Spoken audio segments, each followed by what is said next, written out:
ஓம் நமச்சிவாய. மச்சமுனி ஜீவசமாதி திருப்பரங்குன்றம் மலை மீதுள்ள காசி விஸ்வநாதர் ஆலயத்தில் தான் உள்ளது. மற்றும் அவர் அருள் கொடுக்கும் இடங்கள், அதாவது சூட்சுமமாக அருள் கொடுக்கும் இடங்கள் நாகைப்பட்டினம் மாவட்டம் வடக்கு பொய்கை நல்லூர் மற்றும் இமயமலை, ஹரித்வார், சதுரகிரி, கொல்லிமலை இது போன்ற பிரதேசங்கள் ஆகும். இன்றும் திருப்பரங்குன்றம் மலை மீது இருக்கும் காசி விஸ்வநாதர் ஆலய பின்பக்கம் இருக்கும் சுனை தண்ணீரில் மீன் உருவம் கொண்டு வாழ்ந்து வருவதும் ஆன்மீக கூற்று. இன்று வரை மீன் உருவத்தில் வாழ்ந்து வருகிறார் என்பது ஆன்மீக கூற்று. மேலும் மச்சேந்திர முனிவர் என்பர்.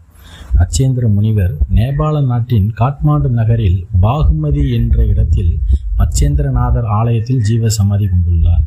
மனித உருவம் கொண்டு உலாவி அருள் பாலிப்பதாகவும் மூத்தோர்கள் கூறுகிறார்கள். ரிஷபராசியில் ரோகிணி நட்சத்திரத்தில் பிறந்தவர்கள் மச்சமுனி ஜீவ சமாதியை வழிபடுவது வெகு சிறப்பை கொடுக்கும்.